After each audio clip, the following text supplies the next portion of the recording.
سنو، میرے نبی صلی اللہ علیہ وسلم نے پوچھا، بتاؤ اسلام کا سب سے مضبوط عمل کون سا ہے؟ میں آج آپ کو وہ حقیقت بتانے جا رہا ہوں جو آپ کا اسلام کو دیکھنے کا نظریہ بدل دے گی۔ اسے ہر دل تک پہنچانا آپ کی ذمہ داری ہے۔ میرے نبی صلی اللہ علیہ وسلم نے صحابہ سے پوچھا، بتاؤ اسلام کا سب سے مضبوط عمل کون سا ہے؟ جواب آیا، نماز۔ آپ صلی اللہ علیہ وسلم نے فرمایا، نہیں۔ پوچھا گیا، روزہ، زکوٰۃ یا حج؟ آپ صلی اللہ علیہ وسلم نے ہر دفعہ فرمایا، نہیں۔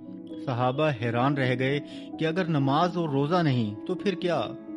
میرے نبی صلی اللہ علیہ وسلم نے فرمایا، اسلام کا سب سے مضبوط عمل محبت ہے، جو اللہ کی رضا کے لیے کی جائے۔ اگر یہ محبت دنیا میں لوگوں کو ایک دوسرے سے ہو گئی نا، اگر بھائی سے ہو گئی تو آپ اس کا حق نہیں ماریں گے، اگر غریبوں سے ہو گئی تو مظلوموں پر ظلم نہیں کریں گے۔ سچی محبت جب عبادت بن جاتی ہے تو ہر غلط کام کے آگے دیوار بن جاتی ہے۔ اسلام صرف رسم و رواج کا نام نہیں، یہ دلوں کو جوڑنے کا نام ہے۔